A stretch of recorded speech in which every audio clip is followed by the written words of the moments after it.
What would you do if 7 children showed up at your door, hungry, scared, and abandoned by the very people who should have protected them? Most people would call social services. But Jake Morrison wasn't most people. Living alone on his ranch in the heart of Texas, this weathered cowboy had spent years building walls around his heart after losing everything that mattered to him. He thought his story was over at 52, that love and family were just distant memories from a life that could have been. But sometimes life has other plans. Sometimes a knock on your door changes everything. Sometimes 7 broken children can heal a broken man. And sometimes the most unexpected proposal comes not from romance, but from gratitude so deep it transforms an entire family forever. This is the true story of how a man who had given up on hope became the father he never knew he was meant to be, and how the woman who watched from the shadows finally found the courage to ask the question that would change all their lives. Will you marry their mother? Jake Morrison wiped the sweat from his brow as the Texas sun beat down mercilessly on his shoulders. At 52, his hands were rough from years of ranch work, his face weathered like old leather, and his heart carried scars deeper than any physical wound. The Triple M Ranch had been his sanctuary for 15 years, ever since the day his world fell apart, and he decided that solitude was safer than hoping for something better. The ranch stretched across 300 acres of rolling hills and grassland, home to 50 head of cattle and 2 aging horses that had become his only companions. Most days, Jake preferred it that way. Animals were honest. They didn't make promises they couldn't keep or walk away when things got tough. Unlike people, it was a Tuesday evening in late September when everything changed. Jake had just finished mending a section of fence near the main road when he heard the sound of an old truck struggling up his gravel driveway. He rarely had visitors, and when he did, they usually brought bad news or bills. Setting down his tools, he watched as a beat-up blue pickup truck coughed and wheezed its way toward his house, black smoke trailing from its exhaust pipe. The truck came to a shuddering stop near his front porch, and Jake's eyebrows raised when he saw who climbed out. Margaret Shin looked like she hadn't slept in days. Her usually neat hair was disheveled, her clothes wrinkled, and her eyes held a desperation that made something twist uncomfortably in Jake's chest. Behind her, the truck was packed with children and hastily gathered belongings. "Mr. Morrison," Margaret called out, her voice shaking. "I'm sorry to bother you, but I didn't know where else to go." Jake had known Margaret for about 3 years, ever since she'd started working as a cashier at the feed store in town. She was a quiet woman, always polite, but never one to share personal details. He knew she had children and that her husband had died in a car accident 2 years prior, leaving her to raise them alone. What he didn't know was how desperate her situation had become. "What's wrong, Margaret?" Jake asked, walking closer to the truck. That's when he got his first real look at the children in the back. 7 pairs of eyes stared back at him, ranging in age from what looked like 4 to about 16. They were thin, too thin, and their clothes hung loose on their small frames. But it was the fear in their eyes that hit him like a punch to the gut. Margaret's hands shook as she tried to explain. "My late husband's parents, they've been helping us since David died. But yesterday they told us we had to leave. They said they couldn't afford to support us anymore, that we were too much of a burden." Her voice broke.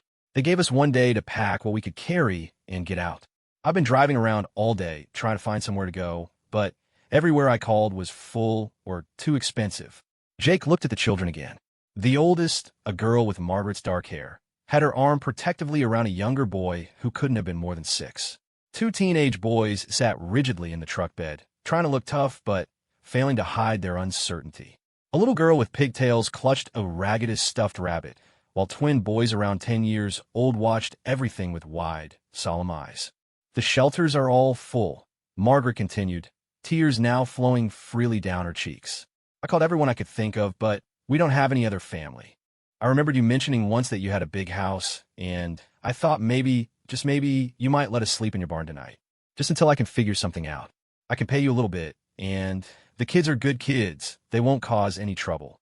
Jake felt something crack inside his chest. He'd built his walls high and strong for good reason. After losing his wife Sarah and their unborn child in that accident 15 years ago, after his own father had told him he was too weak to handle tragedy, after his siblings had gradually stopped calling because his grief made them uncomfortable, Jake had learned that the only way to avoid disappointment was to avoid people altogether. But Looking at those 7 children, seeing the exhaustion and fear in their faces, he couldn't walk away.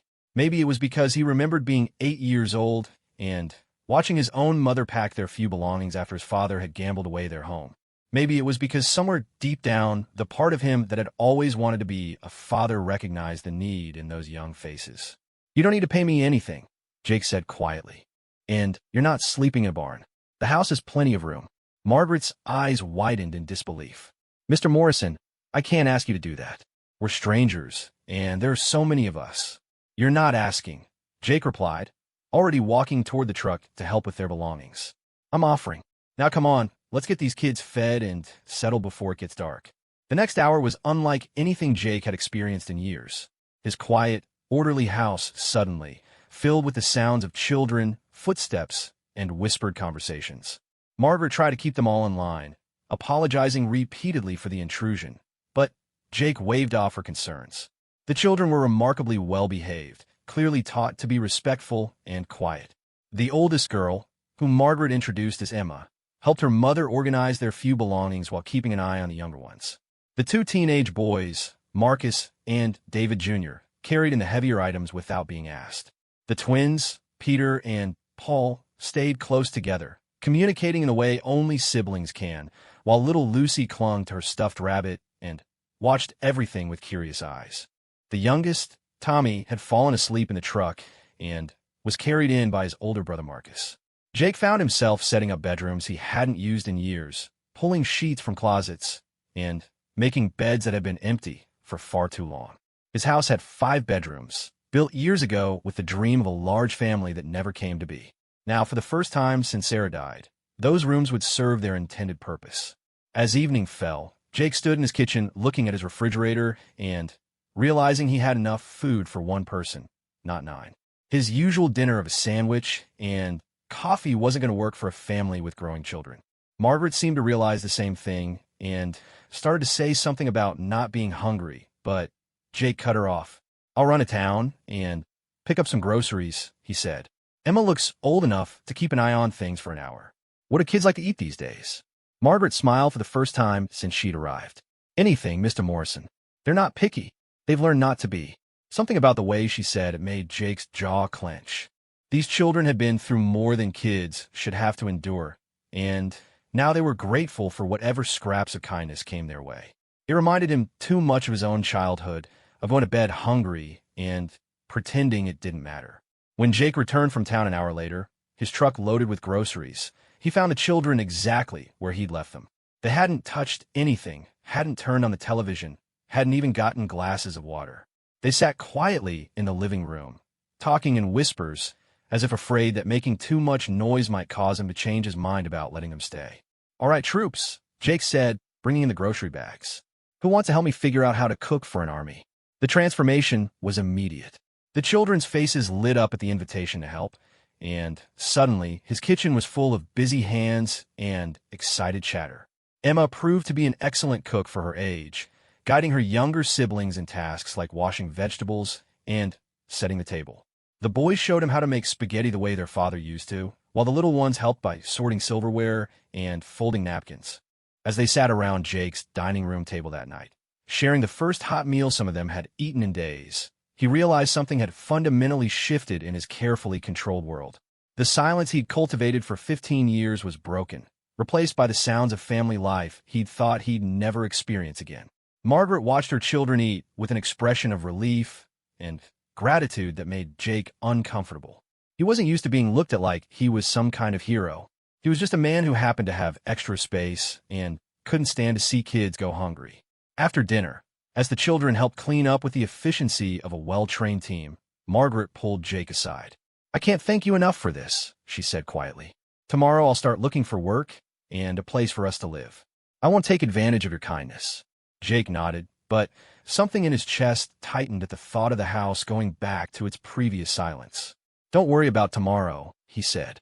"Just focus on getting some rest tonight. The kids look exhausted." As the children settled into their rooms that night, Jake found himself listening to sounds he'd forgotten existed. The soft murmur of bedtime prayers, the gentle shushing of an older sibling comforting a younger one, the creak of floorboards as someone got up for a drink of water. For the first time in 15 years, his house felt like a home. But as he lay in his own bed that night, staring at the ceiling, Jake wondered what he'd gotten himself into. He'd spent so long protecting himself from loss that he'd forgotten what it felt like to care about other people's well-being. Now, suddenly, he was responsible for 8 souls who had nowhere else to go. The rational part of his mind told him this was temporary, that Margaret would find work, and they'd move on, and his life would go back to the way it was. But a deeper part of him, a part he'd tried to bury along with his wife and child, whispered that maybe temporary wasn't enough. Maybe after all these years, it was time to stop running from the possibility of having a family again. In the room down the hall, he could hear little Lucy crying softly for her daddy, and Emma's gentle voice comforting her. Tomorrow would bring new challenges, new responsibilities, and new questions about what kind of man he really was underneath all those walls he'd built. But tonight, for the first time in years, Jake Morrison fell asleep to the sound of life happening around him, and it felt like coming home. The next morning, Jake woke to the smell of coffee brewing and bacon sizzling, sounds that pulled him from the deepest sleep he'd had in months. For a moment, he lay still, wondering if he'd dreamed the events of the previous evening. But the gentle clatter of dishes and the soft voices drifting from his kitchen confirmed that his life had indeed taken an unexpected turn. When he made his way downstairs, he found Emma at the stove, expertly flipping pancakes while Margaret organized the other children around the breakfast table. The sight stopped him in his tracks. His kitchen, usually silent and sterile in the morning light, buzzed with warm energy. Little Lucy sat in a chair that had been empty for 15 years, carefully coloring a picture with crayons that Margaret must have packed. The twins were setting the table with military precision, while Marcus helped Tommy tie his shoes. "Good morning, Mr. Morrison," Emma said brightly, not missing a beat as she added another pancake to the growing stack. "Mom said you usually just have coffee for breakfast, but we wanted to thank you for letting us stay." Jake accepted the plate of pancakes with a grunt of thanks, unsure how to respond to such casual kindness. He'd forgotten what it felt like to be cared for, even in small ways. The pancakes were perfect, fluffy, and golden, better than anything he'd cooked for himself in years. As the family ate together, Margaret outlined her plan for the day. She would take the older children to enroll them in school while looking for work, and Jake could see the determination in her eyes despite the exhaustion that still shadowed her face. "I called the school district this morning," she said, keeping her voice light for the children's benefit. "They said with our proof of residency situation being temporary, there might be some paperwork issues, but they'll work with us." Jake found himself studying the children as they ate. Despite everything they'd been through, they showed remarkable resilience. Emma, at 16, had clearly taken on responsibilities beyond her years, helping to mother her younger siblings with a competence that was both impressive and heartbreaking. Marcus and David Jr., 14 and 13 respectively, ate quickly and efficiently, their eyes always scanning the room as if watching for threats. The twins, Peter and Paul, seemed to communicate through glances and subtle gestures, their bond clearly strengthened by shared hardship. Little Lucy, at 4, was the most fragile of the group, still young enough to not fully understand why their world had been turned upside down. She stayed close to Emma, occasionally looking around with wide eyes, as if expecting someone to tell her it was time to leave again. Tommy, at 6, was somewhere between understanding and innocence, old enough to know that things weren't normal, but young enough to adapt quickly to new situations. After breakfast, as Margaret gathered the children for their trip into town, Jake made a decision that surprised even himself. "Take my truck," he said, tossing her the keys. "That old thing you're driving won't make it up the hill if you get caught in traffic." Margaret's eyes filled with tears. "Mr. Morrison, I can't keep accepting your help like this. You've already done more for us than anyone has in years." "It's just a truck, Margaret," Jake replied, though they both knew it was more than that. "I've got work to do around here anyway." But instead of working on the ranch as he'd planned, Jake found himself wandering through his house after they left, seeing it through new eyes. The master bedroom, where he'd slept alone for 15 years, was down the hall from rooms that now held sleeping children. The dining room table where he'd eaten countless solitary meals was scattered with drawings and homework the kids had left behind. The living room, usually neat and untouched, showed signs of life. Cushions slightly askew from where the twins had sat reading together, a hair tie Emma had forgotten on the coffee table, one of Tommy's toy cars under the couch. The silence that had once been his refuge now felt hollow and strange. He caught himself listening for the sound of voices, footsteps, laughter. When the phone rang around noon, he actually jumped. So lost was he in unfamiliar thoughts about what it might be like to have his house full of life on a permanent basis. It was Margaret, calling from the school. "Mr. Morrison, I'm sorry to bother you, but there's a problem with the enrollment. They need proof of residency, and since we're staying with you temporarily, they want some kind of documentation. Could you maybe write a letter or something?" Jake drove into town without hesitation, finding the family in the school administrator's office looking increasingly frustrated. The bureaucratic machinery was grinding slowly, and he could see Margaret's patience wearing thin as she tried to explain their situation to an administrator who seemed more concerned with following procedures than helping displaced children. "I'm Jake Morrison," he said simply as he walked into the office. "These children are staying at my ranch. What do you need from me?" The change in the administrator's demeanor was immediate. In a small Texas town, Jake's name carried weight. He'd been part of the community for 15 years, owned substantial property, and, while he kept to himself, he was known as an honest, reliable man.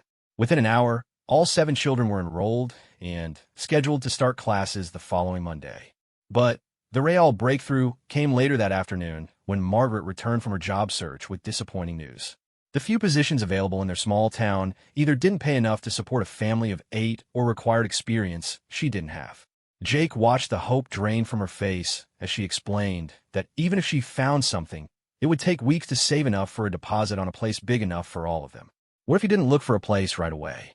Jake heard himself saying, "What if you stayed here while you get back on your feet?" Margaret stared at him as if he'd spoken in a foreign language. "Mr. Morrison, I can't impose on you like that. You've already done so much, and we've completely disrupted your life." "Maybe it needed disrupting," Jake admitted quietly. The truth was, after just one day with the family in his house, the thought of going back to his previous solitude felt unbearable. "Look, this place is too big for one person anyway.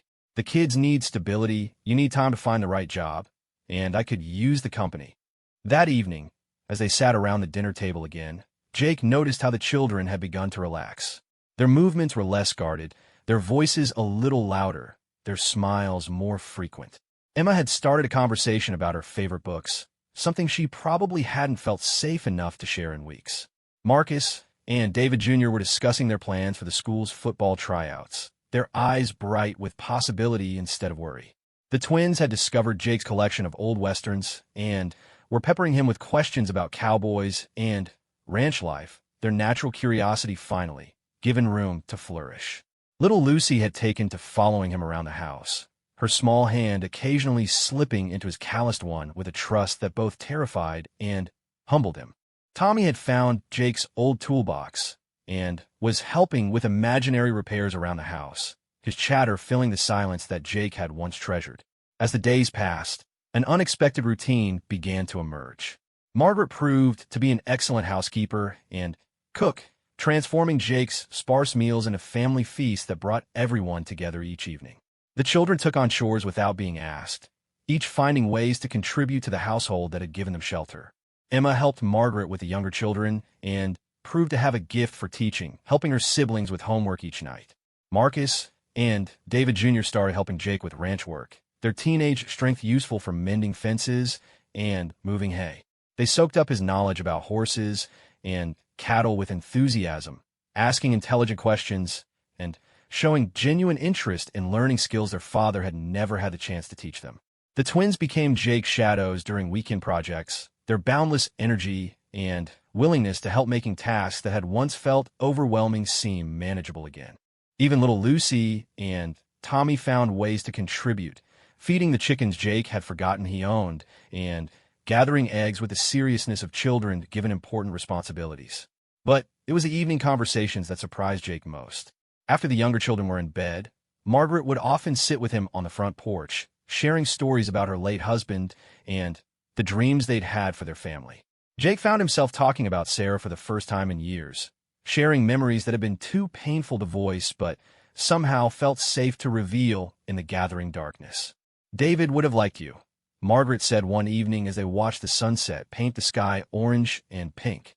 "He always said that actions matter more than words, and You've shown more kindness to his children in 2 weeks than his parents did in 2 years. Jake shifted uncomfortably in his chair. He still wasn't used to being seen as generous or kind. In his mind, he was just doing what needed doing, providing shelter for people who needed it. But Margaret's perspective forced him to see his actions through different eyes. The children, too, were beginning to show him glimpses of who they really were beneath the careful politeness they'd learned as survival mechanisms. Emma revealed a sharp sense of humor and dreams of becoming a teacher. Marcus showed unexpected gentleness with the younger children and a natural ability to work with animals. David Jr. had inherited his father's mechanical aptitude and spent hours helping Jake repair equipment that had been broken for months. The twins, freed from the stress of uncertainty, displayed distinct personalities despite their identical appearance. Peter was the dreamer, always asking what-if questions and inventing elaborate stories. Paul was the practical one, organizing games and solving problems with logic beyond his years. Lucy began talking about the ranch as home, with a casual certainty that made Jake's chest tight with unfamiliar emotion. Tommy started calling him Uncle Jake without any prompting, the title bestowed with the unconscious generosity of childhood. 3 weeks after that first desperate evening, Jake realized he'd stopped thinking of their arrangement as temporary. Somewhere between teaching Marcus how to gentle a nervous horse and listening to Emma read her English essay aloud, between watching Margaret transform his house into a home and feeling Lucy's small hand slip into his during their evening walks, he'd begun to hope for something he'd thought was lost forever. But hope was dangerous territory for a man who'd learned to protect himself through distance. As he lay awake one night, listening to the sounds of a house full of sleeping children, Jake wondered if he was setting himself up for the kind of pain he'd spent 15 years avoiding. These weren't his children, Margaret wasn't his wife, and someday they would move on to build their own life somewhere else. The thought of that inevitable day filled him with a dread that surprised him with its intensity. Somehow, without meaning to, he'd started to dream again of having a family. And dreams, Jake knew from bitter experience, had a way of breaking a man's heart. 2 months into their stay at the ranch, Jake had almost forgotten what his life was like before the Chun family arrived. The house hummed with constant activity. Homework sessions at the kitchen table, impromptu soccer games in the yard, and evening conversations that stretched long into the night. Margaret had found part-time work at the local library, a job that allowed her to be home when the children returned from school and provided enough income to contribute to household expenses, though Jake insisted she save most of her earnings for their future. The children had blossomed in the stable environment Jake provided. Emma had joined the debate team and was excelling in her college preparatory classes. Marcus and David Jr. had made the junior varsity football team, their confidence growing with each practice and game. The twins had discovered a love of reading that kept them occupied for hours, while Lucy had attached herself to Margaret's hip during her library visits, developing an early love of books that delighted both adults. Little Tommy had perhaps changed the most of all. The shy, nervous boy who'd arrived clinging to his mother's skirt had transformed into a chatterbox who regaled Jake with detailed accounts of his kindergarten adventures every afternoon. He'd also appointed himself as Jake's official helper, a role he took seriously as he supervised ranch chores from his perch on the fence rail. But it was Margaret's transformation that affected Jake most profoundly. The desperate, exhausted woman who'd knocked on his door had gradually revealed herself to be intelligent, funny, and remarkably resilient. She brought order to his chaotic house without making it feel sterile, cooked meals that turned dinner into an event rather than just fuel, and somehow managed to be both mother and father to 7 very different children. Jake found himself looking forward to their evening conversations more than he cared to admit. Margaret was an excellent listener, drawing out stories from his past that he'd never shared with anyone. She had a way of seeing the humor in everyday disasters and could make him laugh at situations that would have frustrated him in the past. More importantly, she never made him feel like his help was charity. Instead, she treated their arrangement as a partnership, with both parties contributing something valuable. The illusion of permanence was shattered on a cold Tuesday morning in November when an expensive black sedan pulled up the ranch's driveway. Jake was teaching the twins how to properly stack hay bales when he noticed the car, and something about its pristine condition and city license plates made his stomach tighten with unease. 2 people emerged from the sedan, an elderly man in an expensive suit and a woman wearing jewelry that probably cost more than most people's monthly salaries. They moved with the confidence of people accustomed to getting their way, their eyes sweeping over Jake's property with barely concealed disdain. "Can I help you?" Jake asked, walking toward them with the twins trailing behind him like nervous shadows. "We're looking for Margaret Chun," the woman said, her voice crisp with authority. "We understand she and her children are staying here."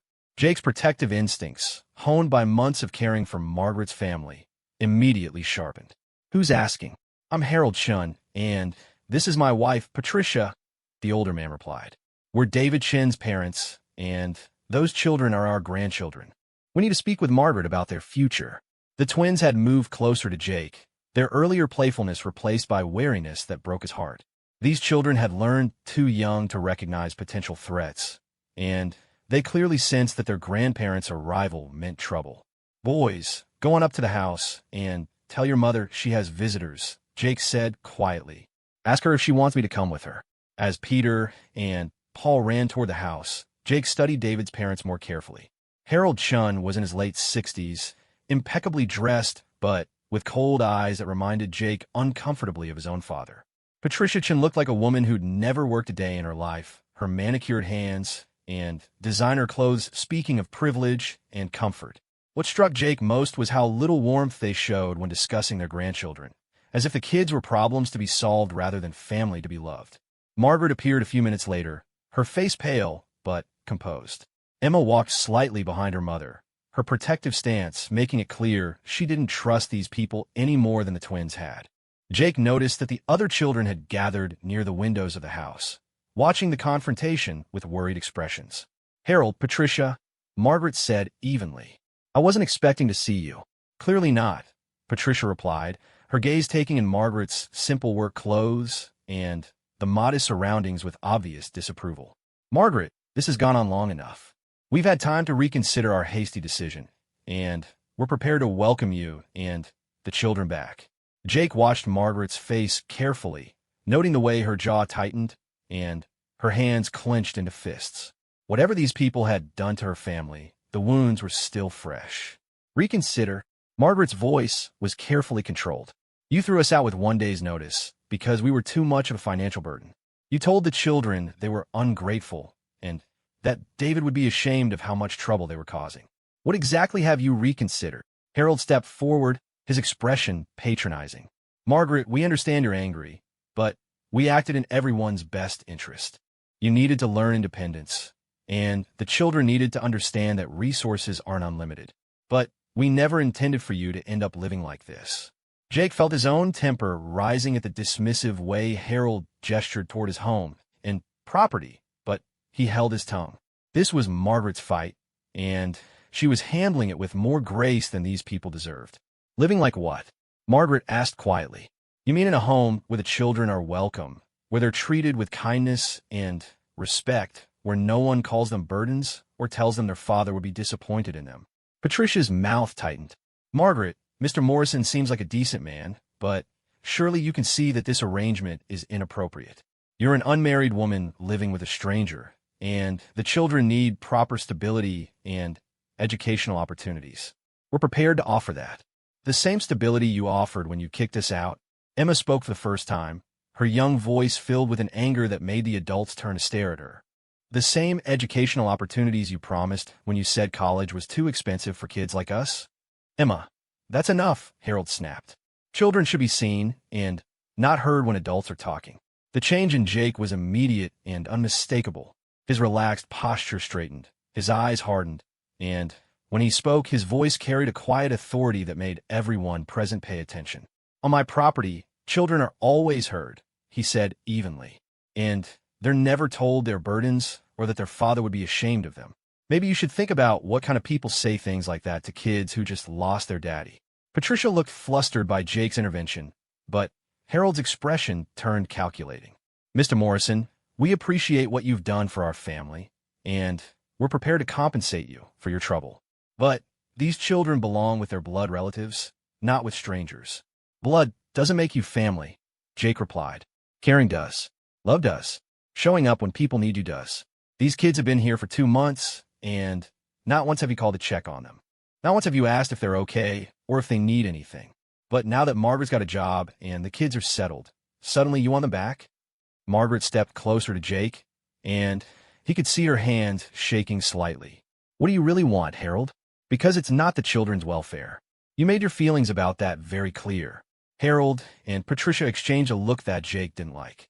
There was something calculated about their sudden appearance, something that went beyond family concern.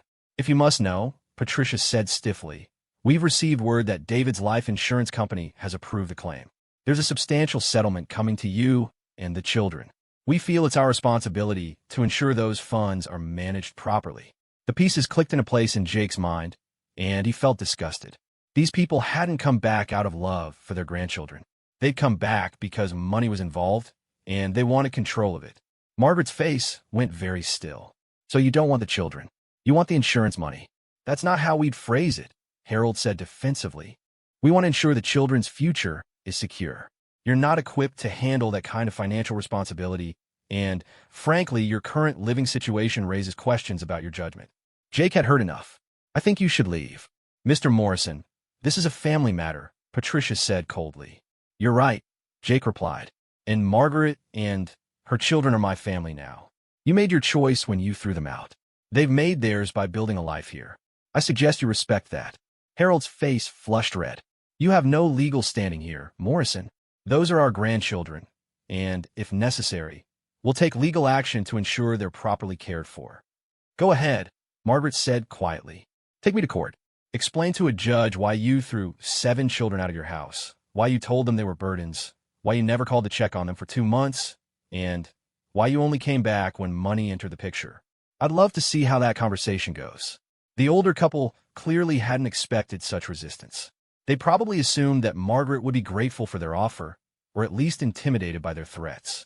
Instead, they found themselves facing 2 adults who weren't impressed by their money or their claims of family authority.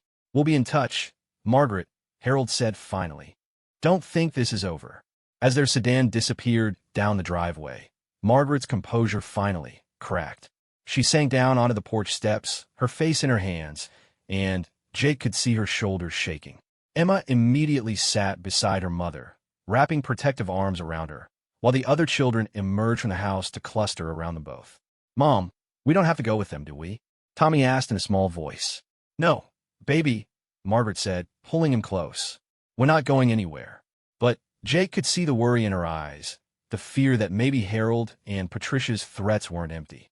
Money talked in courtrooms, and wealthy grandparents might have more legal standing than a single mother living on a ranch with a man she wasn't married to. That night, after the children were in bed, Margaret and Jake sat on the porch in heavy silence. The easy companionship they developed felt strained by the day's events and the unspoken questions hanging between them. They're not going to give up, Margaret said finally. Harold and Patricia don't like to lose, and they certainly don't like to be embarrassed. They'll find a way to make trouble. Jake nodded grimly. He'd known people like the Chins before, people who used money and influence to get their way regardless of who got hurt in the process. What will you do? Margaret was quiet for so long that Jake thought she might not answer. When she finally spoke, her voice was barely above a whisper. I don't know. I can't afford a legal battle with them, and they know it. If they really want to take the children away from me, they might be able to do it. They have money for lawyers, and I'm just a widow living in someone else's house. The despair in her voice broke something inside Jake's chest. For 2 months, he'd watched this woman fight to rebuild her life and give her children stability. He'd seen her strength, her determination, her unwavering love for her family. The thought that people like the Chins could tear that apart out of spite and greed made him angrier than he'd been in years. Margaret, he said quietly, what if you weren't just living in someone else's house? What if this was your home too? She looked at him with confusion, and Jake realized he was about to step off a cliff he'd been approaching for weeks without fully acknowledging it. I'm not explaining this well, he said, running a hand through his hair. What I mean is, what if we made this official? What if we got married? The words hung in the air between them, surprising them both.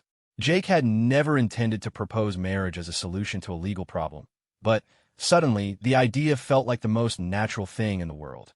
Margaret stared at him as if he'd lost his mind. Jake, you can't be serious. You barely know us. I know enough, he said firmly. I know that you're the best mother I've ever seen. I know that your children are good kids who deserve better than being pawns in their grandparents' games. I know that this house has felt more like home in the past 2 months than it has in 15 years. And I know that I'll be damned if I let those people take any of you away. Margaret's eyes filled with tears. That's not a reason to get married, Jake. That's not fair to you. Fair. Jake almost laughed. Margaret, you and those kids saved my life. I was dying by inches in this house, going through the motions of living without really being alive. You gave me a purpose again, a reason to get up in the morning. If anyone's getting the better deal here, it's me. They sat in silence as Margaret processed his words. Jake could practically hear her mind racing, weighing options, and considering consequences. It wouldn't be a real marriage, she said finally. I mean, we'd be roommates, partners in raising the children, but nothing more than that. Jake nodded, though something in his chest ached at the clarification. Whatever you're comfortable with. The important thing is that the children would be protected, and you'd have legal standing to fight the Chins if necessary. Margaret was quiet for another long moment, and Jake held his breath suddenly, realizing how much he needed her to say yes. Not just for her sake or the children's, but for his own. The thought of losing them all, of going back to his previous existence, felt unbearable. Okay, she whispered. If you're sure, if you really mean it, then yes. I'll marry you. Jake felt relief flood through him so strongly that his hand shook. I mean it, he said. We'll do this right, make it legal and official. Let's see Harold and Patricia try to argue with a stable, married couple living on their own property. As they sat together planning their strategy, neither of them acknowledged the hope that was growing in the shadows of their practical arrangement. Neither mentioned the way their conversations had become the highlight of their days, or how natural it felt to parent the children together, or how the word marriage had sent a flutter through their hearts that had nothing to do with legal protection. For now, it was enough that they were choosing to face the future together. Whatever complications lay ahead, they would meet them as a team. And for Jake, who had spent 15 years believing that love and family were luxuries he could never again afford, that was more than enough. The courthouse ceremony took place on a gray December morning, exactly 1 week after Jake's unexpected proposal. Margaret wore a simple blue dress she'd borrowed from the librarian, while Jake had dug his one good suit out of the closet where it had hung untouched since Sarah's funeral. The only witnesses were Emma and Marcus, who had insisted on being present to support their mother, and Judge Patricia Williams, who had known Jake since he'd moved to town. It was, by any measure, the most unromantic wedding in recent memory. No flowers, no music, no celebration. Just two practical adults making a legal commitment to protect the family they'd accidentally created. Yet as they exchanged simple gold bands purchased hastily from the jewelry store that morning, Jake felt something shift inside his chest that had nothing to do with legalities or convenience. Margaret's hand trembled slightly as she slipped the ring onto his finger, and when she looked up at him with those dark eyes, Jake saw a flicker of something that might have been hope before she quickly looked away. He wanted to tell her that this didn't have to be just a business arrangement, that somewhere in the past weeks he'd started to imagine what it might be like to love again. But they made their bargain, and he wouldn't complicate it by asking for more than she'd offered. The children were waiting at home when they returned, gathered around the kitchen table with a cake Emma had baked and decorated with the words, "Welcome to the family," in careful script. Lucy had picked wildflowers from the field despite the December cold, while the twins had strung up paper decorations they'd made at school. Even Tommy had contributed, drawing a picture of stick figures holding hands under a house he'd labeled home. "Are you really our dad now?" Tommy asked as Jake cut the cake, his 6-year-old mind trying to process the meaning of the morning's events. Jake's throat tightened at the question. "If you want me to be," he said carefully. "We do," Emma answered for all of them, her mature voice steady but her eyes suspiciously bright. "We talked about it, and we all agree. You've been more of a father to us in 3 months than our grandfather ever was." Margaret reached for Jake's hand under the table, squeezing it gently. Whether the gesture was gratitude or something deeper, he couldn't tell, but the warmth of her fingers intertwined with his felt like a promise of possibilities he wasn't brave enough to name. The first test of their new status came sooner than expected. Harold and Patricia Chun appeared at their door 3 days after the wedding, armed with an expensive lawyer and a folder full of legal documents. They'd clearly expected to intimidate a single mother and a helpful neighbor. Instead, they found themselves facing Mr. and Mrs. Morrison, legal guardians of 7 children, standing united on property they owned free and clear. "This changes nothing," Harold declared when Jake answered the door, though his confident demeanor had taken a noticeable hit. "This is obviously a sham marriage designed to circumvent our grandparental rights." "Prove it," Jake replied mildly. "Prove that 2 people who've been living together for months, who share the care and support of children, who've made a legal commitment to each other, are anything other than a married couple."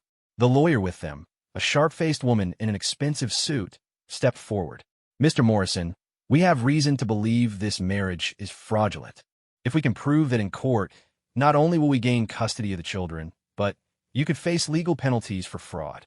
Margaret appeared beside Jake, her wedding ring catching the light as she crossed her arms. "What fraud? We live together, we share finances, we're raising children together, and we've made a legal commitment witnessed by a judge. That's the definition of marriage in Texas. What exactly do you think you can prove?" The lawyer looked less certain than she had moments before. "We'll be investigating the legitimacy of this relationship, Mrs. Morrison. If this is a marriage of convenience designed to deny our clients their rights, we'll expose it." "Good luck," Margaret said coolly. "While you're investigating, perhaps you should also look into why caring grandparents only reappeared after learning about an insurance settlement, why they threw 7 grieving children out of their home, and why they never once called to check on their welfare. I'm sure a judge would find that very interesting." After the Chins and their lawyer left, Jake and Margaret stood in their kitchen, the reality of what they'd committed to settling around them. They were truly in this together now, for better or worse, until the children were grown or the legal threats ended. "No regrets?" Jake asked quietly. Margaret considered the question seriously before answering. "No regrets about protecting my children. But, Jake, I need you to know that I don't expect this to be forever. Once the kids are older, once they're safe from Harold and Patricia, you should feel free to move on with your life." Something twisted painfully in Jake's chest at her words, but he only nodded. "Whatever happens, happens. For now, we're a family. That's enough." But as the weeks passed, Jake began to wonder if it really would be enough. Living as Margaret's husband, even in name only, was both easier and harder than he'd expected. Easier because they fell into domestic routines with surprising naturalness. Margaret was an excellent partner in all the practical aspects of running a household and raising children. She managed schedules and meals and homework with efficient competence, while Jake handled the larger maintenance issues and helped with discipline when needed. Harder, because every day brought small moments of intimacy that felt achingly real. The way Margaret laughed at his dry humor during dinner conversations. The way she automatically handed him a cup of coffee each morning, fixed exactly how he liked it. The way she rested her hand on his shoulder when she passed behind his chair. The way she looked to him for support when one of the children had a problem, trusting his judgment and backing his decisions. Most difficult of all were the evenings after the children went to bed, when they sat together on the porch or in the living room, talking about everything and nothing. Margaret had a quick mind and a wry sense of humor that matched his own. She listened to his stories about ranch life and shared her own dreams about the children's futures. She never once made him feel like their arrangement was a burden or sacrifice on his part. Sometimes, in unguarded moments, Jake caught her looking at him with an expression he couldn't quite read. Sometimes, when their hands accidentally touched while reaching for the same dish at dinner, neither of them pulled away immediately. Sometimes, when she laughed at something he said, her eyes would linger on his face with a warmth that felt like more than friendship. But they made their bargain, and Jake was too proud to ask for more.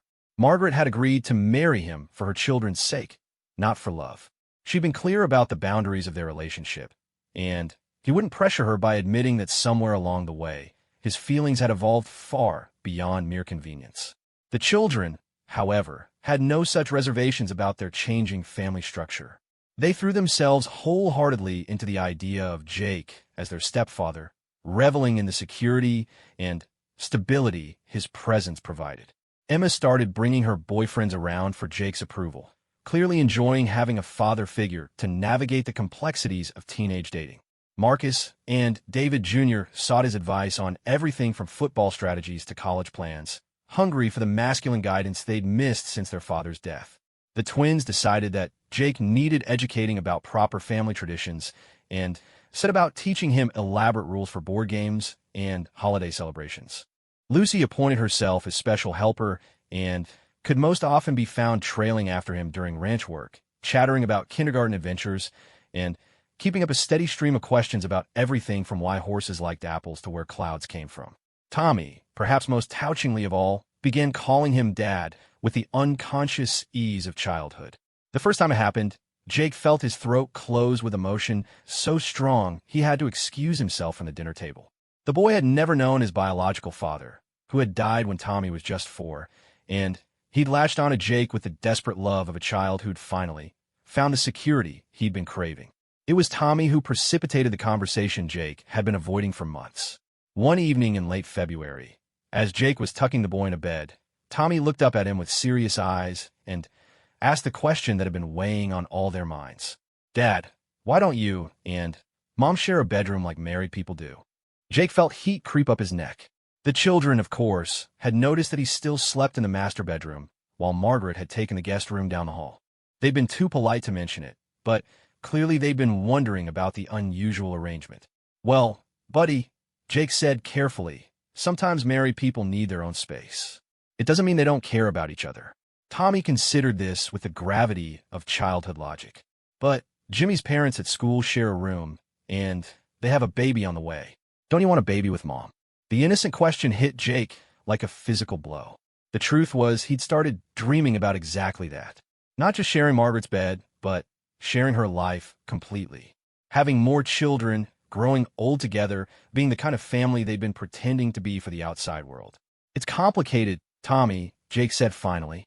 "Your mom and we got married to keep you kids safe. Sometimes grown-ups do things for different reasons than you might expect." "Oh," Tommy said, processing this information with characteristic seriousness. Then, with the devastating honesty of childhood, he added, "But you love her, right? And she loves you?" "I can tell." Jake's breath caught. "Why do you think that?" "Because you smile different when she's around," Tommy explained matter-of-factly. "And she touches your arm a lot when she talks to you. And sometimes I see you looking at each other the way Jimmy's parents look at each other, like you're thinking about kisses." Out of the mouths of babes, Jake thought with rueful amusement. If a 6-year-old could see what was growing between them, maybe it was time to stop pretending it wasn't happening. After Tommy fell asleep, Jake found Margaret in the kitchen, finishing the dinner dishes.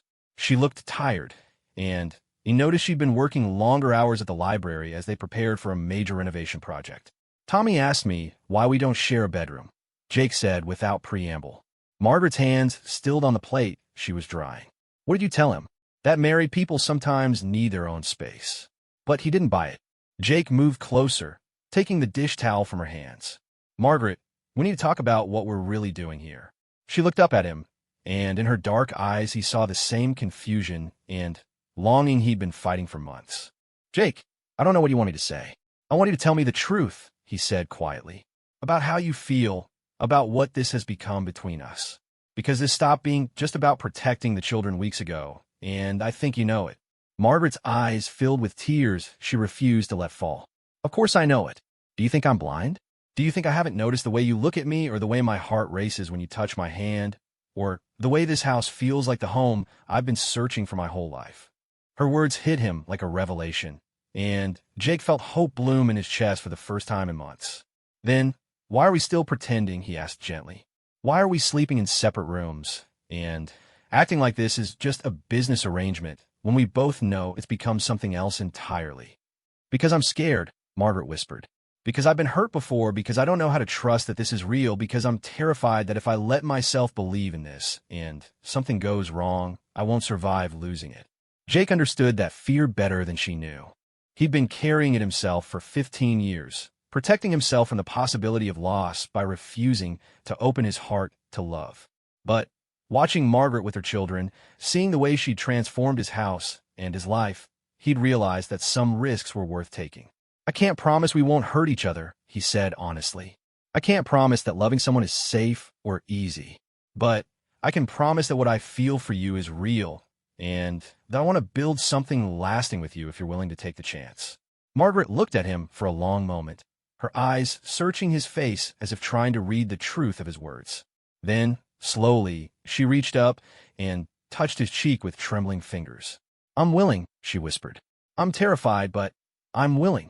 When Jake kissed her, it felt like coming home and starting an adventure at the same time. It felt like the beginning of the life they'd been building together without admitting it. The love story that had been growing in the spaces between practical decisions and shared responsibilities. As they stood in their kitchen, holding each other close while their children slept safely upstairs, Jake realized that sometimes the best things in life came disguised as something else entirely. He thought he was offering Margaret and her children sanctuary. Instead, they'd offered him salvation, teaching him that it was never too late to believe and love again. Tomorrow, he decided, they would tell the children that their marriage was becoming real in every sense of the word. Tonight, for the first time in 15 years, Jake Morrison would not sleep alone. Spring arrived at the Triple M Ranch with a burst of wildflowers and the sound of children's laughter echoing across the pastures. It had been 8 months since Margaret and her 7 children first appeared in Jake's driveway, and 6 months since their courthouse wedding. But it was only in the past few weeks since Jake and Margaret had finally acknowledged that their marriage had become real in every way that mattered, that the ranch truly felt like it was bursting with life. The change in their relationship had been noticed immediately by the children, who greeted the news of their parents' real marriage with reactions ranging from Emma's knowing smile to Tommy's delighted announcement that he'd been right all along about the way they looked at each other. The house buzzed with a new kind of energy, the kind that comes from a family that has finally found its center. Jake woke each morning to the sound of Margaret humming softly in the kitchen as she prepared breakfast, her voice mixing with the distant lowing of cattle and the chatter of early rising children.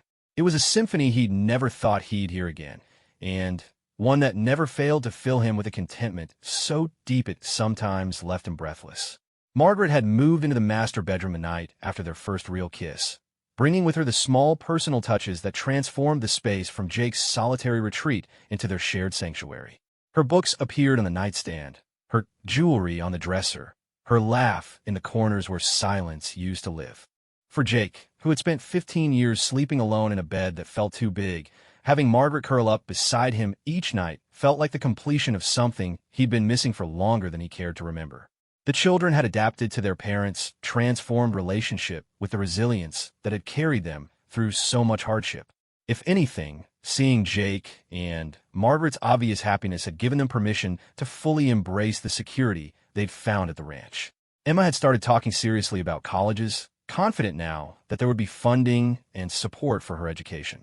Marcus and David Jr. had committed themselves to their football training with renewed enthusiasm, knowing that Jake would be in the stands cheering them on for all their games.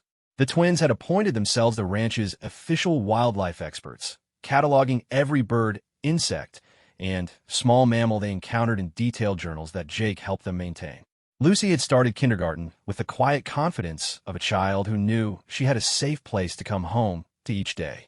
And Tommy had settled completely into his role as Jake's shadow, his chatter providing a constant soundtrack to ranch work as he helped with everything from feeding cattle to repairing equipment. But it was a conversation with Emma one evening in April that truly showed Jake how far they'd all come. She'd been helping him fix a broken gate while Margaret finished Tommy's homework and the other children played in the yard, and she'd been unusually quiet during their work. "Something on your mind, sweetheart?" Jake asked as they gathered their tools. Emma hesitated, then looked at him with the directness he'd learned to expect from Margaret's eldest daughter. "Can I ask you something personal?" "Always. Do you ever regret it?" "Taking us in, I mean. Your life was probably a lot simpler before we all showed up and turned everything upside down."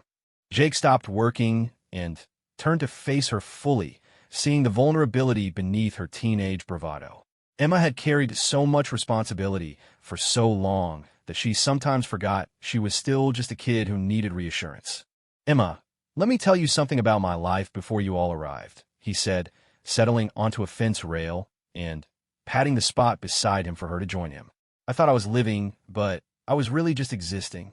I got up every morning, did my work, ate my meals alone, and went to bed alone.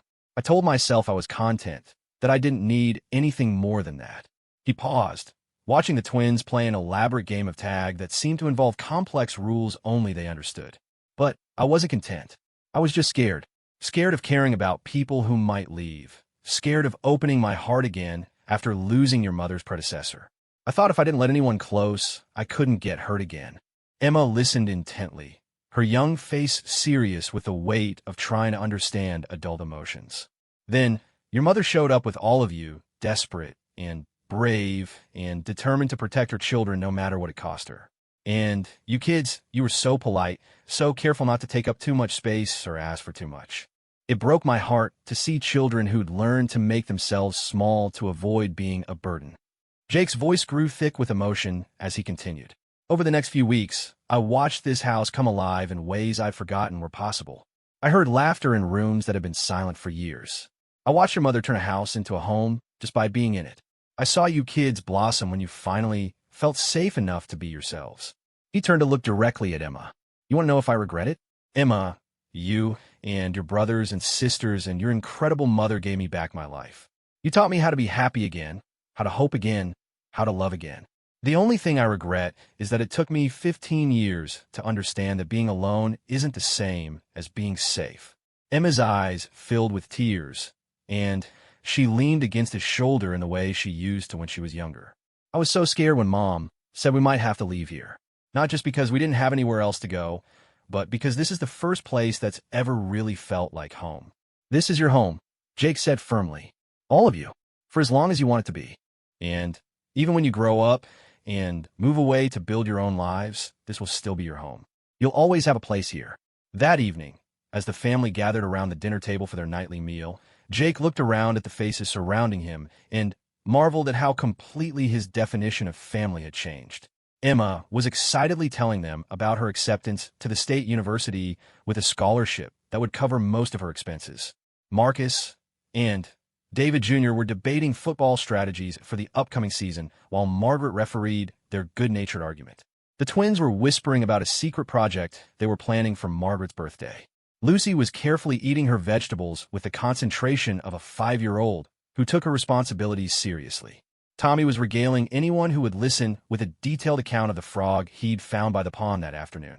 Margaret caught his eye across the table and smiled, the kind of smile that made his heart skip beats even after months of marriage. She was glowing with happiness these days, the worry lines that had marked her face when she first arrived gradually disappearing as she settled into the security of being truly loved and protected.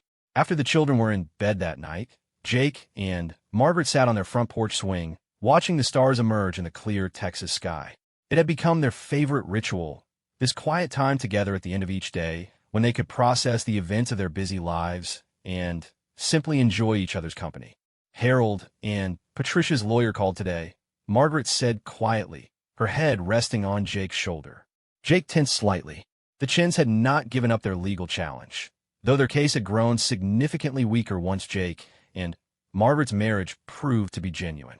Still, the threat of court battles and custody fights hung over them like a distant storm cloud. What did she want this time? To inform us that they're dropping the custody suit, Margaret said, and Jake could hear the relief in her voice. Apparently, their own lawyer finally convinced them they had no legal grounds to challenge a stable, two-parent household with documented financial security and community standing. Jake felt tension he hadn't realized he'd been carrying flow out of his shoulders. It's really over? It's really over. The children are safe, we're safe, and Harold and Patricia have finally accepted that they lost their right to be part of these kids' lives when they threw them away. They sat in comfortable silence for a while, both processing the implications of this news. The threat that had brought them together was gone, which meant their marriage was no longer a necessity. It was simply a choice, one they could make freely without the pressure of external circumstances. So, what happens now? Jake asked softly. Margaret lifted her head to look at him, her eyes bright in the starlight. Now we live happily ever after, if you'll have us. Forever? Jake asked, the word carrying all the hope and commitment he'd been too afraid to voice before. Forever, Margaret confirmed, sealing the promise with a kiss that tasted of love and laughter and all the tomorrows they would share together. 2 years later, Jake stood in the same spot where Margaret had first knocked on his door, but this time he was holding his infant daughter while his wife directed the controlled chaos of a family barbecue. The yard was full of children, friends, and neighbors, all gathered to celebrate Emma's high school graduation and her full scholarship to study education. Baby Sarah Margaret Morrison had arrived 10 months after her parents finally admitted they were truly in love, and she'd completed their family in ways Jake never could have imagined. At 55, he discovered the joy of midnight feedings and first smiles, of tiny fingers wrapped around his calloused hands, and a daughter who looked at him like he hung the moon. Margaret was pregnant again, just barely showing, but glowing with the quiet satisfaction of a woman who'd found her perfect life. They talked about having more children, about the joy of raising babies together after coming together as guardians of older kids. The ranch had more than enough room, and their hearts had more than enough love. Emma approached him as he watched the festivities, her graduation cap tilted at a jaunty angle, and her face bright with excitement about her future. "Dad," she said, the title she'd been using naturally for over a year now, "I wanted to thank you." "For what, sweetheart?" "For saying yes when Mom knocked on your door that night. For taking us in when we had nowhere else to go. For loving us even when we weren't your responsibility. For showing us what a real family looks like." Emma's voice grew thick with emotion. "I know I'm going away to college, but this will always be home. You'll always be my dad, and this will always be where I belong." Jake had to clear his throat before he could respond.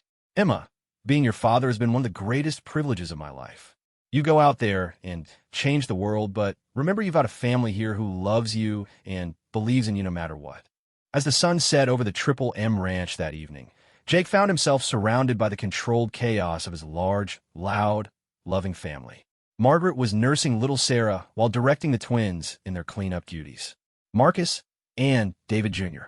were helping younger neighbors with a game of capture the flag. Lucy was showing off her reading skills to anyone who would listen. Tommy was regaling a captive audience with the epic tale of the fish that got away during their morning expedition to the pond. This was not the life Jake had planned for himself when he'd retreated to his ranch 15 years ago, broken and determined to live without the risk of love. But as he looked around at the faces of his family, as he heard the laughter and chatter that filled every corner of his once silent house, he knew it was exactly the life he'd been meant to live. Sometimes the best things came disguised as emergencies. Sometimes a knock on the door in the darkness could lead to the brightest dawn imaginable. Sometimes a lonely cowboy could discover that his heart was big enough to hold not just 7 children who needed a father, but the love of his life who'd been brave enough to ask if he'd marry their mother. And sometimes, if you were very lucky and very brave, you got to live happily ever after with a family you never saw coming but couldn't imagine living without. As Jake Morrison tucked his children into their beds that night, kissed his wife goodnight in their shared bedroom, and settled down to sleep surrounded by the sounds of a house full of love, he reflected on the strange and wonderful ways that life could surprise you. He'd thought his story was ending when Margaret knocked on his door that September evening.